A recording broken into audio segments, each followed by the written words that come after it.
Coucou, Salut, ça va? Trop bien. j'ai un contre-jour. Hop, je vais me mettre comme ça.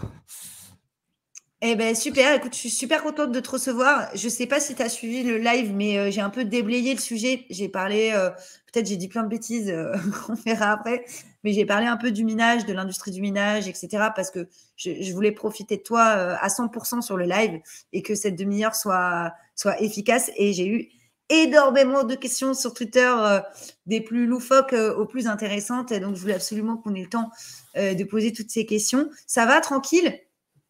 Oui, très bien, merci. Et toi, ça va bien?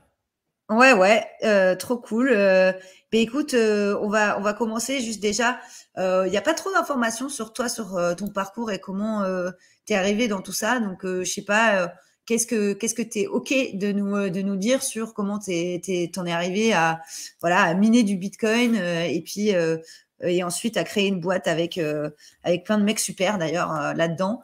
Quel est ton cheminement jusqu'à maintenant? Euh, En fait, moi, je suis arrivé dans le minage par le Bitcoin et je suis arrivé au Bitcoin par la monnaie. C'est-à-dire que moi, je faisais un travail depuis longtemps pour essayer de comprendre les déséquilibres économiques du monde, pourquoi je vivais depuis toujours, depuis ma naissance, dans un monde en croissance et pourquoi il y avait un tel déséquilibre riche-pauvre. Et ce déséquilibre avait tendance à grandir avec la croissance. Donc, ça m'a questionné très longtemps et j'en suis arrivé à la conclusion qu'il y avait un problème monétaire. Donc, j'en suis arrivé à finir par comprendre Bitcoin. Mon associé principal, Jean-François, qui est là avec moi depuis le départ, lui est bitcoiner depuis beaucoup plus longtemps et il avait essayé de m'expliquer et j'y voyais pas d'intérêt. Et bon, en 2015, ça m'a sauté aux yeux et donc en 2015, j'ai pu, par la même occasion, au bout de quelques mois de recherche, visiter des fermes à Taïwan. Ma première ferme de mining, ouais, c'était mi-2015. Et bon, ben là, ça m'a vraiment interpellé. J'ai eu envie de faire ça en Europe où c'était très, très peu connu. Bah super, hein, c'est super. Et d'ailleurs, bah, on a pas mal de questions sur ce sujet-là, sur le minage en Europe. Tout à l'heure, j'ai montré un, le hash rate et le fait qu'il y avait peu de pays européens. Est-ce que c'est, enfin voilà, est-ce que tu as une explication, enfin en quelques points, hein, sur pourquoi c'est pas évident en Europe et est-ce que ça pourrait le devenir? Disons que le mining, il s'installe là où on a besoin de lui le plus possible. Et donc, ça laisserait entendre que la carte européenne de l'électricité a moins besoin du mining que d'autres. Bon, c'est pas vrai partout. On voit qu'en Norvège, il y a du mining qui est utile à la Compagnie nationale d'électricité, en Suède également.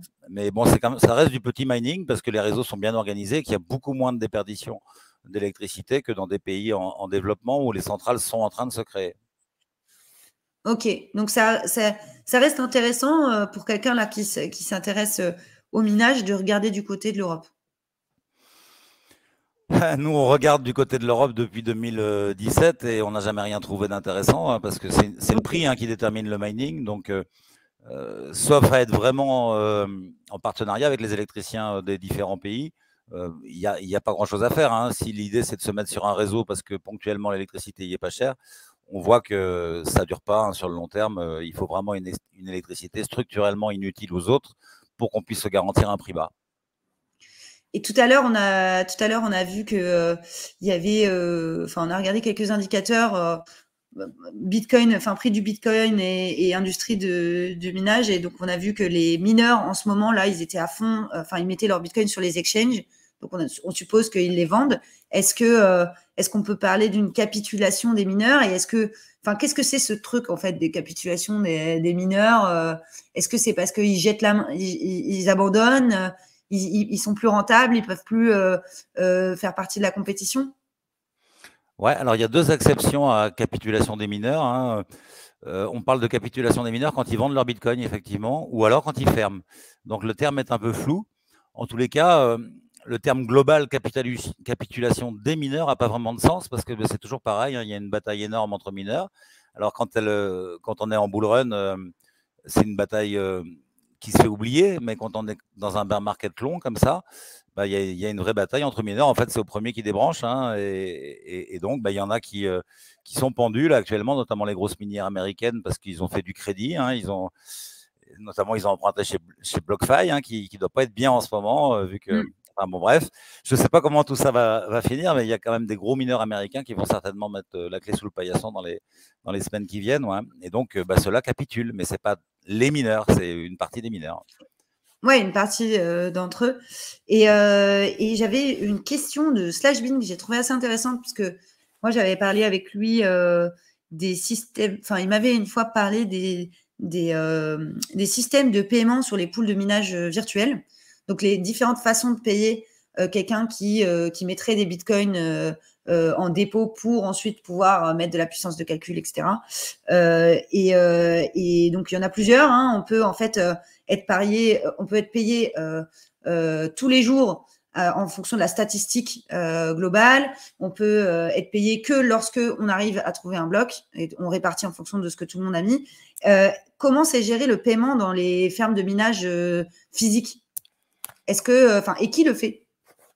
Alors, nous, on fait ça en interne, c'est-à-dire qu'on mine sur une pool. Alors, on change régulièrement de partenaire de pool. On travaille beaucoup avec Brains. On laisse les fonds en général sur la pool pendant un mois et tous les mois, on prend les fonds pour le redistribuer aux propriétaires du hash rate, donc aux différents propriétaires des machines qu'on gère. Hein. Nous, on est un mineur délégué. Enfin, on assure la gestion, mais on n'est pas propriétaire du hash rate. Ok. Ok, super. Et là, donc, vous êtes globalement plutôt en Afrique, c'est ça, d'après ce que j'ai compris?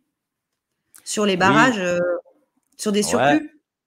Alors là, j'ai une partie de mon équipe qui est au Moyen-Orient là, depuis quelques jours. Moi, j'y décolle bientôt, mais l'essentiel de notre production actuelle est en Afrique, au Congo, oui, tout à fait. Et donc, j'ai eu plein de questions sur, pas forcément le minage, mais plutôt l'adoption du Bitcoin en Afrique, notamment sur le paiement par SMS. Est-ce que toi, j'imagine que tu vas quand même souvent là-bas, du coup, et est-ce que tu vois qu'il y a vraiment une adoption de Bitcoin? Est-ce que c'est vrai qu'on peut payer en Lightning, utiliser le Lightning Network, je crois, via le réseau téléphonique? Et enfin voilà, ou est-ce qu'on est juste en train de fantasmer, quoi? Non, non, on fantasme pas du tout. C'est une réalité technique. Maintenant, l'adoption, moi, je la constate pas là où je vais en Afrique. Hein. On n'est pas dans des centres urbains. Et je fais pas d'études sur ce sujet-là. En revanche, il est évident que le taux de pénétration en Afrique va être beaucoup plus rapide qu'ailleurs parce que, un peu comme la téléphonie, hein, les Africains vont passer directement de pas de banque à un service crypto, oui, c'est sûr. Ouais.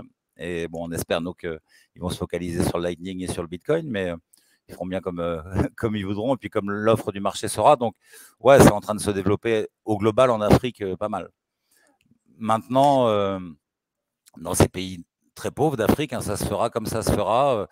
Il n'y a pas de marketing avec Bitcoin, hein, alors qu'on voit que le mobile money s'est imposé aussi avec des gros acteurs qui avaient des structures sur place.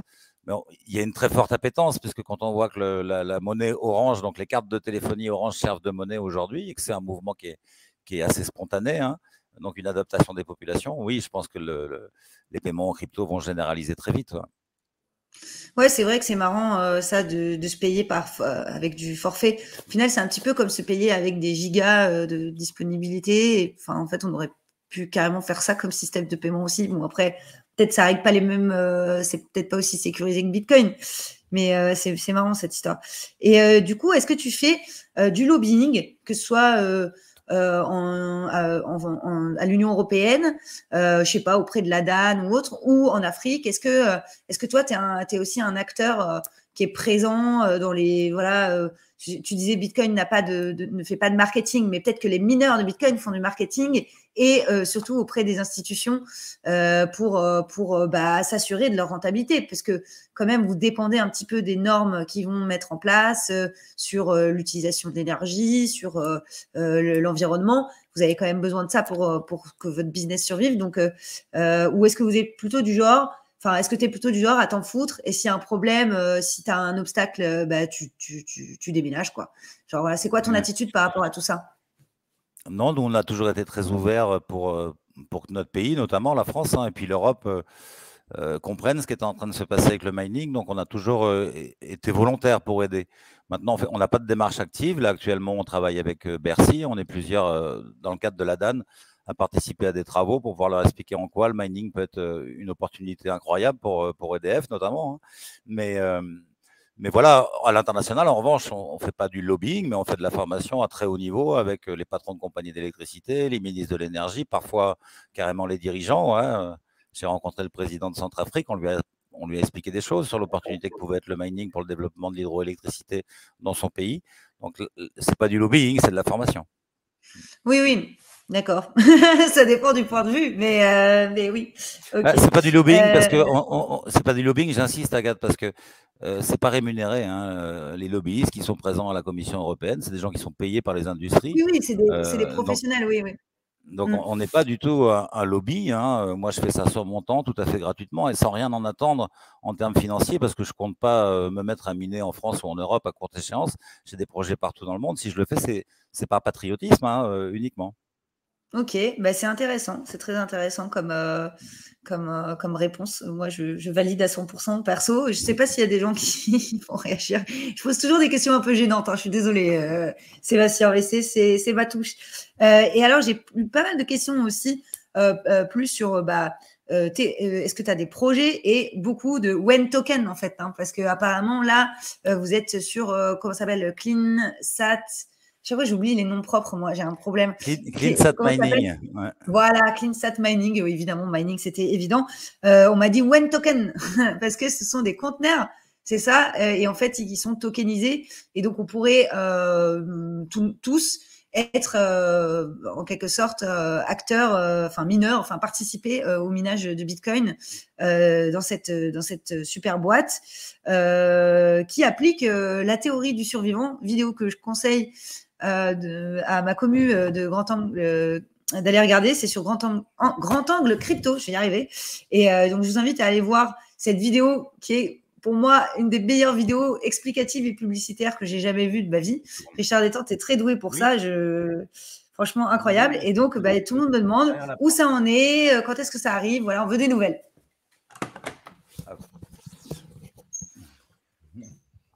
Pardon, Agathe, vous avez quelqu'un qui sonnait et je suis tout seul. Pas de Tu m'entends souci. là? Ouais, ouais. Bon, j'espère que c'est un livreur. Alors, pardon, si tu m'as posé une question, je n'ai pas entendu. J'ai entendu que tu parlais de la théorie du dernier survivant, ouais, que Ouais, je Richard conseillais. Détente a théorisé. C'est lui qui, en m'écoutant, a dit mais ça ressemble à la théorie du dernier survivant parce que c'est pas quelque chose qui est propre au mining, mais ça s'y applique parfaitement bien. Ouais, c'est pour ça qu'on a parlé un peu du positionnement des mineurs et de ceux qui avaient une chance de réussir et de survivre dans cette compétition qui est quand même compliquée. Et du coup, oui, tu posais une question sur CleanSat aussi. Donc ça, c'est pas oui, mon c'est ça. projet, hein, c'est pas un projet interne à BBGS ou à Big Block. C'est Ok. une idée de Richard. Donc nous, on fournit le hash rate. Je suis moi, à titre personnel, actionnaire de l'entreprise, mais les cerveaux de cette idée-là, c'est Rilty et Richard. Moi, je me contenterai de les suivre et puis de leur donner le plus de chances de faire quelque chose de réussi parce qu'avec un mining très bon marché en termes d'électricité, avec du mining utile et totalement green surtout. Mm. Mais du coup, pourquoi quelqu'un m'a demandé quand le token? Est-ce que c'est par rapport, du coup, tu crois, à CleanSat Mining et ils attendent de pouvoir, enfin, il me semble que c'est déjà en cours, ou est-ce que c'est par rapport à toi qui va avoir aussi une offre de tokenisation Non, de financement ou je sais pas quoi? non, le CleanSat Mining prévoit donc de tokeniser un conteneur, 2 conteneurs, 5 conteneurs, et de diviser ce conteneur en petits pouillèmes pour pouvoir les vendre comme un token. C'est pas prêt parce que en termes légaux, hein, c'est hyper compliqué à faire. Voilà, ça fait. Mm. Richard pensait qu'on serait en capacité de proposer ça en cette fin d'année, voire en septembre. Hein, on avait dans l'idée de le faire. Et puis on se rend compte, les avocats, on est à notre 3e niveau d'avocat, et on se rend compte qu'il faut vraiment hyper bien cadrer les choses. Là, c'est de l'appel public à l'épargne hein, qu'ils vont faire, donc il faut être parfaitement légal. Et donc c'est long à mettre en place. C'est comme ça, c'est quelque chose d'assez nouveau. Hein, de même totalement Ouais, bah, c'est chouette. inusité. Ouais. On a hâte et j'espère, en fait, ça va permettre de déblayer le chemin pour d'autres peut-être derrière qui voudraient le faire aussi. Donc C'est super. Et alors, j'ai quelqu'un qui me demande, est-ce que tu as des projets autres, enfin, où ça en est? Est-ce que tu as des choses à nous annoncer?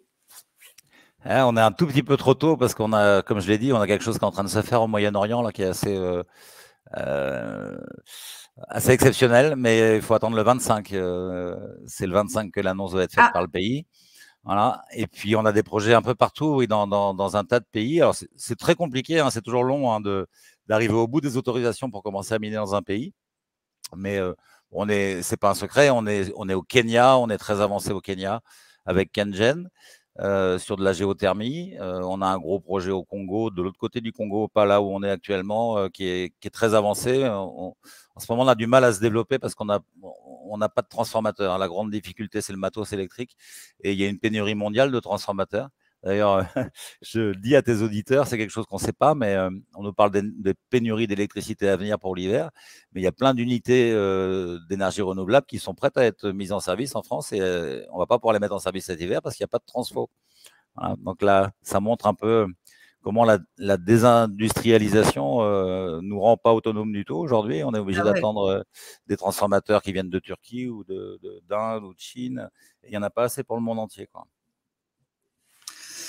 Ouais, bah le matériel, le physique aussi, tout ce qui est hardware, que ce soit pour l'énergie ou les ASICs, c'est hyper important. En fait, moi, je trouve qu'on n'en parle peut-être pas assez souvent d'ailleurs, alors que il y a des vrais enjeux de supply et de prix aussi de ce matériel. Enfin, même si c'est peut-être négligeable par rapport au coût de l'électricité, mais on peut avoir une machine plus ou moins efficace aussi. Et il y a quelqu'un qui me demande la marque de tes baskets. Jusqu'à Faut aussi maintenant, accepter ce genre de questions. Désolée. je portais toutes les marques de baskets. J'aimais bien porter des ASICS sur les chantiers, mais là, ils ont fait des ASICS Lima, donc je n'achèterai plus d'ASICS, ça c'est sûr. On a quelques questions dans le chat, donc je vais les prendre. N'hésitez pas à poser des questions. Alors, voilà, moi j'ai un petit chat dans la gorge. Alors, Olivier Cordoleani, bonjour à tous, ravi de voir Sébastien. Alors, est-ce qu'on dit Gouspillou, est-ce qu'on prononce le S ou pas? Quelqu'un m'a posé la question tout à l'heure. Oui, on dit Gouspillou. Ouais. Ok. Et là, bon, là, il y a carrément un N, hein, donc je ne sais pas ce qui s'est passé, qui est très courageux et très important pour contrebalancer le discours négatif ambiant sur les cryptos. Oui, c'est vrai que tu es quand même très actif hein, pour expliquer comment ça fonctionne, surtout pour répondre à toutes les problématiques autour de la pollution, etc. Et donc, on a une question. J'ai un projet qui attire fortement le gouvernement du Salvador. Je suis en contact avec le ministère du numérique et le responsable fintech local. Est-ce qu'il conseille à un résident français de créer une société au Salvador? Dans tous les cas, oui, quand on veut déployer un business dans un pays, très souvent, on est appelé à y créer une société. Parfois, dans certains pays, il faut un dirigeant local. Je ne sais pas comment c'est au Salvador, mais je ne crois pas. Hein. Je crois qu'il peut créer son entreprise vraiment très, très facilement et très rapidement avec le dynamisme des équipes gouvernementales du pays. C'est une vraie start-up. Hein, ça va très vite là-bas. Ouais, et là, je sais qu'il y a l'équipe, il y a Découvre Bitcoin qui est sur place. Et il y a Dave aussi, un Bitcoin maximaliste que je salue. On peut compter sur Roxy pour trouver tous les chauffeurs de taxi qui ne prennent pas le Bitcoin du pays. Hein. Il s'est fixé pour mission de montrer que ça ne marche pas le Bitcoin au Salvador. Non, je rigole, hein, je le salue. Mais il fait un travail d'enquête qui est intéressant. Ouais, c'est cool d'avoir des envoyés spéciaux sur place. Tout à fait. Et j'espère qu'ils vont nous ramener des super anecdotes aussi. On a Zap Crypto qui te demande si tu connais le projet Sato. Je sais pas ce que c'est moi. Oui, les chaudières Sato, oui, bien sûr, je connais. Ouais. Ah, mais les chaudières, c'est comme ça permet de chauffer le bâtiment, c'est ça, en utilisant l'énergie du calcul. Sato, c'est des chauffe-eau à base d'ASIC, quoi. Donc oui, je connais ça. On avait fait un prototype, j'ai la doc encore, en 2017 pour essayer de vendre ça aux collectivités locales et tout ça. Il y a une idée à creuser, je ne sais pas où ils en sont eux, mais je regarde ça avec beaucoup de... Il y a Trésorio aussi qui fait ça, je crois, une boîte à Metz, Nancy ou Metz, je ne sais plus. Mais je ne crois pas que ce soit pour...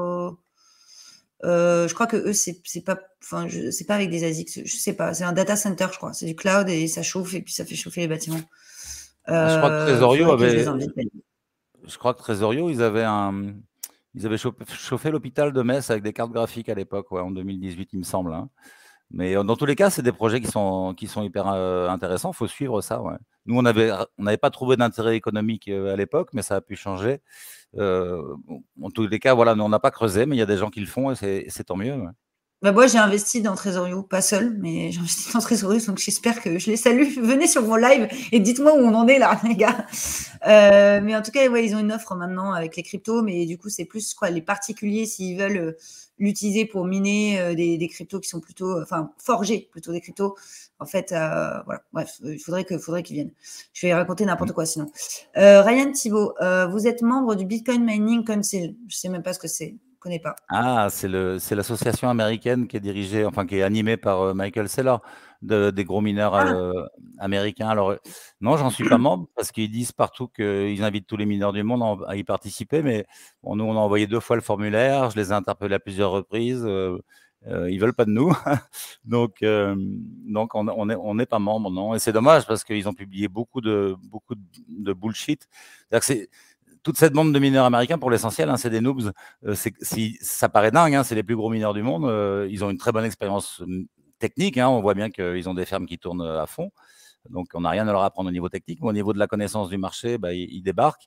Et ils avaient fait un calcul. Je me rappelle, on avait pas mal commenté ça avec Nicolas Tétrel. Ils avaient fait un calcul il y a quelques mois, là, une vidéo de Michael Saylor, où ils annonçaient une électricité absorbée par le mining qui était 40% au-dessus de nos calculs à nous. Et bon, ils n'ont jamais répondu à ça et je pense que ça les a gonflés. C'est pour ça qu'on n'est pas membre. Voilà, j'imagine. Et il faut faire une demande ou je sais pas, non, c'est pas Oui, payant ces oui. trucs-là. Ok. Non, non, c'est pas payant. C'est un espèce de syndicat mondial des mineurs, sauf qu'en fait, il est mondial, mais il faut être américain pour, pour en faire partie. Ah oui, ok, ouais. Ok. Alors, une autre question de Globule. Envisages-tu de créer ta propre centrale électrique solaire, par exemple, comme la PS10 en Espagne?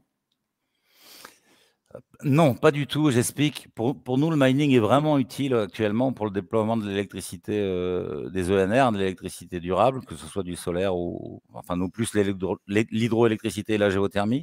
Donc, il y a tellement d'extra capacité dans le monde que construire des centrales pour miner, uniquement pour miner, Oula, je crois qu'on on a perdu. Tu je crois m'entends qu'on plus? t'a un petit peu perdu niveau connexion, ou alors c'est moi. Là, ça va? Dites-moi dans le chat, s'il vous plaît. Est-ce qu'il n'y a que moi? Là, tu m'entends? Putain. M'entends-tu? Là, ça. Ok, ok, je parle, tu m'entends? Là, c'est bon. Là, c'est bon. Ouais. Mais- C'est bizarre, ah, hein, parce que j'ai pas bougé. non, c'est que moi, je crois. Apparemment, c'est que moi. Ok, donc non, a priori, on n'a pas Je suis besoin de désolée, construire du des coup, centrales. c'est moi qui ai bugué. Ok. Ouais, c'est en fait, de toute façon, l'idée, d'après ce que j'ai compris, de ton côté, c'est plutôt d'aller chercher des surplus, là où il y a déjà des installations, plutôt que Enfin, quoique vous avez peut-être aussi déjà aidé à la mise en place de barrages ou ce genre de choses, non? De centrales hydro, hein, enfin, on n'aide pas à la mise en place. On arrive au départ, à l'ouverture, et on est un client de dernier recours, un client immédiat qui permet de rentabiliser les installations tout de suite, avant même que les réseaux ne soient construits. Donc, pour moi, ça a vachement plus d'intérêt que de financer une centrale qui ne servirait qu'au mining. Cofinancer une centrale qui va servir à la population et qui pourrait être aidée dans son développement par le mining, ça me plaît bien aussi, mais en construire pour miner, non, je vois pas l'intérêt. J'ai jamais trop compris le truc. J'ai sauté de mon propre live.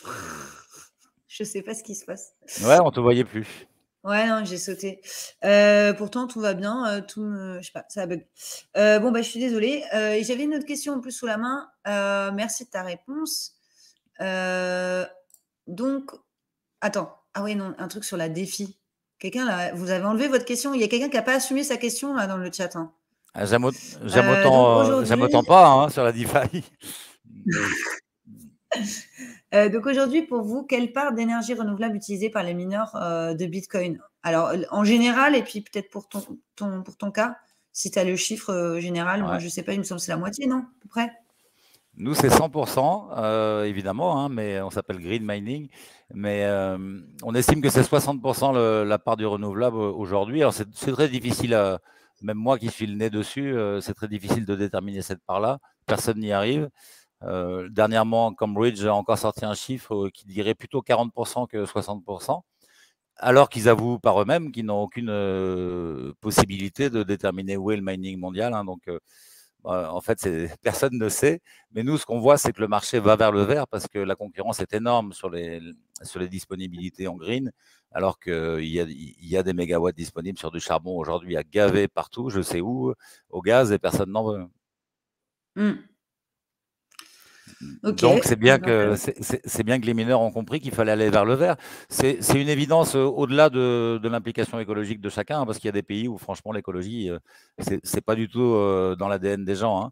Mais, euh, mais au-delà de ça, de toute façon, ils comprennent bien que si on mine sur des hydrocarbures, ben, on est soumis à l'augmentation du prix du pétrole. Et donc, ben, ils sont en difficulté quand le marché est comme il est en ce moment, hein. Donc, ils subissent des augmentations d'électricité. C'est la problématique des gros mineurs américains texans, par exemple, hein, qui sont sur le réseau et qui voient leur tarif d'électricité augmenter. Enfin, c'est ce qu'ils disent dans leur communiqué, hein, qu'ils sont en difficulté à cause de ça. Bah, nous, on n'a pas ces problèmes-là parce qu'on est sur des extra capacités avec des contrats à long terme et qu'encore une fois, il n'y a pas de concurrence qui vient acheter cette électricité. Donc, il n'y a aucune raison que le contrat soit dénoncé. ouais, d'ailleurs, moi j'ai quand même une petite sur la théorie, sur cette théorie que les mineurs vont vers le green. J'ai quand même une petite crainte, c'est que plus on avance vers la régulation, plus les États vont se mêler de tout ça. Et j'ai pas du tout confiance dans les acteurs politiques pour favoriser des acteurs qui seraient green, malgré le fait qu'il y ait des politiques globales environnementales.